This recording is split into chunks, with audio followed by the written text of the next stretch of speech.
મિત્રો, હાલમાં આપણે જોઈ રહ્યા છીએ કચ્છની અંદર આરોગ્ય, શિક્ષણ, પર્યાવરણ, પ્રકૃતિ બચાવવા માટે ઘણી બધી સંસ્થાઓ કાર્ય કરી રહી છે.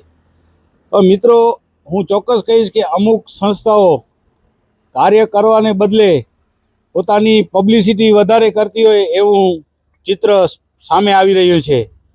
સોશિયલ મીડિયા ઉપર ખાલી માત્ર વાતો જ જોવા મળી રહી છે કામગીરીની, જોઈએ એટલી કામગીરી થતી નથી.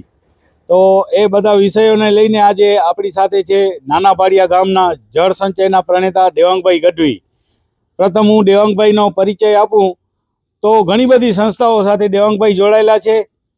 પર્યાવરણ હોય, પ્રકૃતિ બચાવવાના કાર્યો હોય, પાણીનું જતન હોય, વૃક્ષોનું વાવેતર કરવાનું હોય, સદભાવના વૃદ્ધાશ્રમ, સમસ્ત મહાજન, જળ મંદિર જેવી સંસ્થાઓ સાથે રહી અને અનેક એવા સેવાકીય કાર્યો દેવાંગભાઈ ગઢવી કરી રહ્યા છે.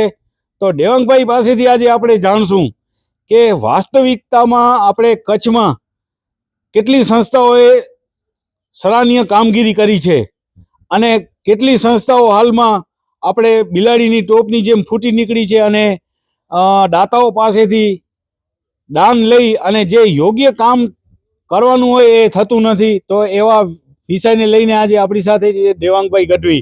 મળીએ દેવાંગભાઈ ગઢવીને. દેવાંગભાઈ, શું કહેશો આપણા દર્શક મિત્રોને? સૌથી પહેલા તો બધાને દર્શક મિત્રોને, કચ્છ ભૂમિ ન્યૂઝના બધાને શ્રોતાઓને, સમગ્ર કચ્છવાસીઓને અભિનંદન અને નમસ્કાર. બધાને ખાસ વિશેષ થોડી મારી જે કાંઈ 15 વર્ષ થઈ ગયા જળ સંચય અભિયાન સાથે આર્થિક ગ્રુપના સહયોગથી મારા પોતાના નાના ભાડિયા ગામમાં અમારા ચંદ્રકાંતભાઈ અને રાજેન્દ્રભાઈ ઘોઘરી એમના માર્ગદર્શન આર્થિક સહયોગ એમના કારણે હું અમારા સમાજમાં પહેલી બેજ ઉપર અમારા સમાજમાં વાત પહોંચાવી પર્યાવરણ વિશે. તો અમારા સમગ્ર કચ્છની અંદર અમારા ચારણો જ્યાં વસે છે ત્યાં શતાબ્દી મહોત્સવ તમે ઘણી બધી કવરેજ કરી છે કચ્છની અંદર. જે સિંદોડીથી વોવાર હોય, લગભગ વાગડ હોય કે ભુજ તાલુકા, બધા ગામોમાં સરોવર અને શતાબ્દી મહોત્સવ નિમિત્તે અમે લોકો બનાવતો હોય ત્યારે મારે આજે અમુક સંસ્થાઓને પણ કેવું છે અને અમુક સરકારી અધિકારીને કેવું છે, અમુક નેતાને પણ કેવું છે કે હું કોઈ નેગેટિવ બોલવા માટે નથી ઉભો અહીંયા. હું કોઈ રાજકીય માણસ નથી, કોઈનો વખાણ કરું ને કોઈને કોવાખાણ કરું એવો માણસ નથી. વાસ્તવિકતા કચ્છનો વિકાસ પર્યાવરણ ઉપર કેવી રીતે થઈ શકે એ થોડીક બે ચાર વાતો કચ્છના લોકોને મૂકવી છે. જે બહુ સંસ્થાઓ ઘણી બધી સોશિયલ મીડિયા ઉપર પ્રચાર પ્રસાર બહુ સરસ કરે છે કામ, હું એમને અભિનંદન આપું છું. પણ જે ગ્રાઉન્ડ લેવલના જે કાર્યકર્તાઓ છે એ કોઈ નથી સંસ્થાઓમાં. તમને કહી દો, જેને અનુભવ છે કે રૂપિયાનું કામ 25 પૈસામાં કે 20 પૈસામાં કેવી રીતે થાય અને ગામની જરૂરિયાત પર્યાવરણની કેવી છે એ માહિતી કોઈ સંસ્થા કરે નથી. હવે હું તમને એક 2019માં અમે લોકો સમસ્ત મહાજન સંસ્થા અમારી ચંદ્રકાંતભાઈ ઘોઘરી અને એમના સહયોગ અને મુંદ્રા તાલુકાના મુખા ગામના દીપકભાઈ ભેદા અને ગિરીશભાઈ ભેદાના એમના આર્થિક સહયોગથી આ સંસ્થા કચ્છમાં આવી.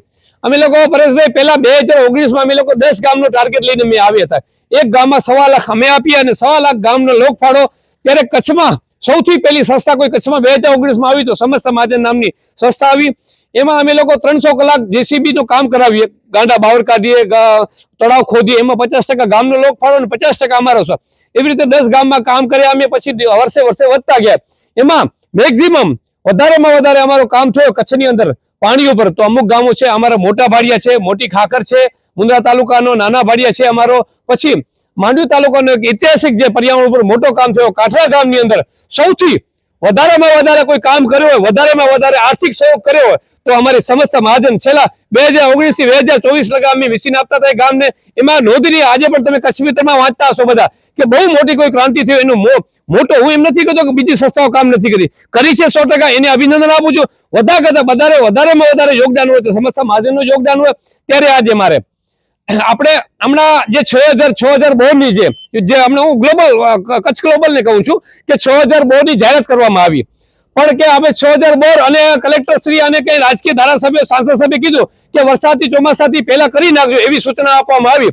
પણ સરસ છે, આ અવેરનેસ સારું લઈ આવે. તમે CSR ફંડના બધા કંપનીના સહયોગથી તમે બધી અદાણીનું નામ હતો, એમાં બીકેટીનું નામ હતો, વેસ્ટફોનનું નામ હતું, ઘણી બધી ઇન્ડસ્ટ્રીના CSR ફંડનો એમાં ઉલ્લેખ કરવામાં આવ્યો. તો હવે ખાલી બોર રિચાર્જથી કામ નહીં થાય કચ્છમાં મિત્રો. જે ગામની જે ભૌગોલિક પરિસ્થિતિ જેવા જયેશભાઈ લાલકા નવનિર્માણ અભિયાન વાળા જે કચ્છનું કામ કરે છે, જયેશભાઈ લાલકા, લાલભાઈ રામબિયા, એ લોકોને જયેશભાઈ લાલકા છે ને ગ્રાઉન્ડ લેવલના વિશેના માણસ છે. કે અમુક ગામોમાં રિચાર્જ બિલકુલ થશે નહીં. કેમ કે પાતાળમાં પાણી નથી, ત્યાં રિચાર્જ કેવી રીતે થશે? એ ગામોમાં આપણે તળાવ બનાવવો પડશે. હવે આ આખી ડિઝાઇન છે ને, જ્યાં રિચાર્જની જરૂર છે ત્યાં રિચાર્જ, જ્યાં બહુ, હું તો એમ કહું છું, હું વધારે માનું છું, બધા કરતા વધારે અમારી સમસ્યા મહાજન નામની સંસ્થા આખા ભારતમાં કામ કરે છે. અમારા આજે પણ આ તારીખે 15 એક્યુમેન્ટ મિશન 2 કચ્છમાં હાલે છે. હમણાં નંદી સરોવર મુંદ્રા તાલુકામાં હાલે છે, અને 13 બીજા મિશન અમારા રાજસ્થાન અને મહારાષ્ટ્રની અંદર પાણી ઉપર અમે કામ કરીએ છીએ. તો કચ્છમાં એક મોટામાં મોટી કોઈ કમી હોય ને તો સાચા કાર્યકર્તાઓ છે, પણ સંસ્થાઓ સાચા કાર્યકર્તા કરીને પહોંચતા નથી. સાચા કાર્યકર્તા ગ્રાઉન્ડ લેવલના નાના નાના માણસો હોય, કિશનભાઈ ગઢવી છે મોટી ખાખર, જેને નિચોડ છે, ખબર છે કે કેવી રીતે 1 રૂપિયામાં 10, મોટી ખાખર, જૈન મહાજન, જયંતભાઈ અને વિજયભાઈ જે કામ કરે, માણસોને પકડ્યા છે કાર્યકર્તાને. એટલે સરકારને પણ મારે કેવું છે, સાચા કાર્યકર્તા પકડવા પડશે. ખાલી આપણે મોટા પ્રોગ્રામો ને ખાલી હાઇલાઇટ એડવર્ટાઇઝ કરશું એનાથી કઈ નહીં થાય. અને મારે મીડિયાને પણ કેવું છે કે સાચા માણસોનું તમે ઇન્ટરવ્યુ લો. હું નેગેટિવ નથી તમારો મીડિયાનો, પણ હું મીડિયાનો સપોર્ટર છું, કેમ કે મીડિયા મારા વિષયને આટલો બધો પહોંચાડ્યો. છાપો હોય, કચ્છી મિત્રોને પણ કહું છું આજે કે સાચા માણસો, ગ્રાઉન્ડ લેવલના માણસોની મુલાકાત કરો. તમે કોને, કયા માણસે કેવી રીતે સહયોગ કર્યો છે, કેવી રીતે કામ કરે છે, સાચો જેને નશો. હવે હું તમને એક એક્ઝામ્પલ આપી દઉં. હું દારૂ નથી પીતો, અને પરેશભાઈ તમે દારૂ લઈ આવો તો હું પીવું દારૂ? ન પીવું. કે હું બીડી નથી પીતો, વ્યસન નથી કરતો. એવા માણસોને આપણે જેને પર્યાવરણની ખબર નથી કે કેવી રીતે કામ થાય ગ્રાઉન્ડ ઉપર, સાચા માણસોને. એટલે આજે નેતાઓ સારો મહેનત, કચ્છના ધારાસભ્ય 6 સારા કામ કરે છે. કચ્છના સમગ્ર અમારા માંડવી તાલુકાના અનુરુદ્ધભાઈ પણ પ્રકૃતિ પ્રેમી છે, અને સાંસદ સભ્ય વિનોદભાઈ ચાવડા પણ સારી મહેનત કરે છે. એટલે હું ધારાસભ્ય અને સાંસદ સભ્યને કહીશ કે તમે છે ને હજી ગ્રાઉન્ડ લેવલ ઉપર આવો, લોકોને મળો. સમસ્યા તમને મૂળ, કચ્છની જે સમસ્યા છે પાણીની, એ સમસ્યાને તમને મૂળમાંથી ખતમ કરવી હશે તો ગ્રાઉન્ડ લેવલમાં મારા જેવા, હું તો ઠીક છે, હું તો ગાંડો છું, મારાથી હોશિયાર માણસો ઘણા બધા છે. VRTI સંસ્થા છે, એમને મેં કાંતિશન શોભ, આજથી મને લાગે 40 વર્ષ પહેલા પરેશભાઈ કામ કર્યો હતો VRTI સંસ્થાએ.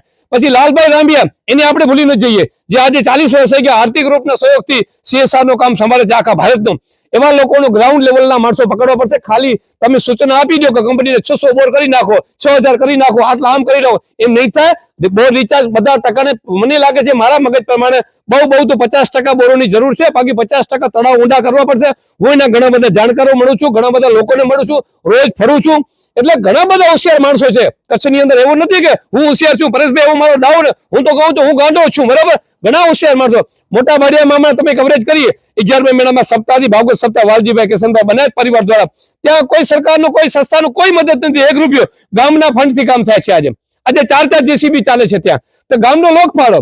એવી રીતે બધા ગામોમાં કાર્યકર્તા, વાલજીભાઈ બહુ સરસ કાર્યકર્તા, મુરજીભાઈ ગઢવી છે જે વડીલ છે અમારા કાકા, એમને આખી જવાબદારી સોંપી છે. એ ક્યારે બહાર નથી ગયા, કોઈ સોશિયલ મીડિયામાં પણ પ્રખ્યાત નથી, પણ એમના કને કોઠા સૂચ છે, સ્કેલ છે, એ કામ કરાવી શકે. એવી રીતે ગામો ગામ હવે છે ને આ બહુ એડવર્ટાઇઝ નહીં હાલે. સાચા માણસોને નેગેટિવ નહીં કરવું પડશે. આપણે એની સાથે આપણે બહાર એને નહીં કાઢવું પડશે, એને અંદર લાવવું પડશે. ખાલી ભાષણબાજી કરીને નીકળી જવું ને, એ તો કઈ એ વાતથી વિકાસ થશે નહીં. આપણે મોટા મોટા પ્લાન્ટો, કચ્છમાં હજારો કરોડ રૂપિયા આવે છે કચ્છમાં પાણી પર્યાવરણ માટે, પણ રિઝલ્ટ શું? સુજલામ સુફલામમાં તો ભ્રષ્ટાચાર. આ યોજના આખી ખતમ થઈ ગઈ. રાજકીય નેતાઓ, ભાજપના મોટા મોટા માણસોએ કીધું કે આ તો એક માધ્યમ ભ્રષ્ટ એક યોજના બની ગઈ છે, એટલે હવે ગંભીર બનવું પડશે. હું કોઈનો વિરોધી નથી, હું કીધું ને આખા વિશ્વમાં કોઈનો વિરોધી નથી હું, પણ ગ્રાઉન્ડ લેવલ કચ્છનો જે પ્રશ્ન હોય પાણીનો, ત્યારે હજી ઘણા બધા ખાલી શો કરવા, ખોટા ખર્ચા કરવા, મોટા કાર્યક્રમ કરવા, મોટા માણસોને બોલાવવાના. અમારા ચંદ્રકાંતભાઈ કીધું ને, કોઈને જરૂર નથી, કચ્છીઓ તમે જાગો. ચંદ્રકાંતભાઈ ના શબ્દ છે, તમે જાગો. હવે લોકોને જાગવાની જરૂર છે. સદભાવના વૃદ્ધાશ્રમ, રાજકોટની સંસ્થા કચ્છમાં કામ કરી છે. આપણે બધા ક્યાં ગયા છે? આપણે સુતેલા છીએ, નિંદરમાં છીએ. વિજયભાઈને હું અભિનંદન આપું છું, સદભાવનાને અભિનંદન આપું છું. આપણે ક્યાં ગયા બધા? હવે લોકો જાગે. ખોટી પબ્લિસિટી મીડિયાવાળાને પણ કહું છું, ખોટા માણસોને હાઇલાઇટ ન કરો. તમે તમારી કેટેગરી ઘટાડો છો. સાચા માણસ ઉપર ગ્રાઉન્ડ લેવલમાં જાઓ, ગામડિયામાં પાણી તળાવ કેવી રીતે થાય, વૃક્ષ કેવી રીતે વાવાય, એના કને જાઓ. જેને નશો છે ને, મારે તમે મને મફત દારૂ પીરાવશો, હું દારૂ પીવું છું, સમજો એક્ઝામ્પલ છે, તો મફત તમે 1 થેલી પીશો તો હું 1 થેલી હું વેચાતી લઈશ. સમજી ગયા? જેને નશો છે ને, જે વિષયનો, એ વિષયને આ વિષયમાં આવરો. તમે ખાલી ખોટા સીન સપાટા ન કરો. અને હું કચ્છની પ્રજાને અંતિમ વાત કહેવા માંગીશ કે તમે જાગો. તમે જાગો. કોઈ સરપંચ ખોટો કરે છે, કોઈ નેતો ખોટો કરે છે, એની પડદા પાસ કરો. તમે આવો આગળ.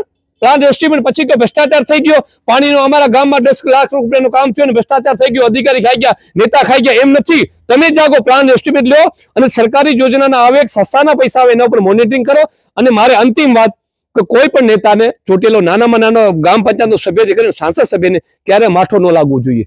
કોઈ નિંદા કરે ને સાહેબ તમે બતાડો ને, તમે તમારો પક્ષ મૂકો ને કચ્છની પ્રજા કરીને ભાઈ અમે આટલા રૂપિયાનો પ્લાન એસ્ટિમેટ હતો, આટલા રૂપિયાનો અમે કામ કરાવ્યો, તમે માથો લાગે આજે કોઈના વિશે કે ને કે દેવાંગ ગઢવી આમ બોલી ગયા. અરે બોલ્યા નથી, એ તો કે ભાઈ તમારામાં સહન શક્તિ કરવાની તાકાત હોય ને તો સોશિયલ એક્ટિવિટી કામ કરવા, સમાજ સેવા કરવા ત્યારે જવું. વડવા માણસો એમ કહેતા કે સહન શક્તિની તમારામાં તાકાત હોય તો નેતા તો બનવું જોઈએ, સોશિયલ એક્ટિવિટી તોય કરવું જોઈએ અને કચ્છના લોકો જાગે એના માટે દેવાંગ ગઢવી જળ સંચય અભિયાન નાના પાડિયાથી ચલો આપણે બધા આપણે આ અભિયાન સાથે જોડાઈએ અને જે કાંઈ કચ્છની છાપાવાળા હોય, સોશિયલ મીડિયાવાળા હોય, પરેશભાઈ એમાં તમે કચ્છ ભૂમિ ન્યૂઝે આવી ગયો, બધા સારા માણસોનો કવરેજ કરો એવી વિનંતી સાથે દેવાંગ ગઢવી જળ સંચય અભિયાન નાના પાડિયા. ચલો જલ હે તો કલ હે.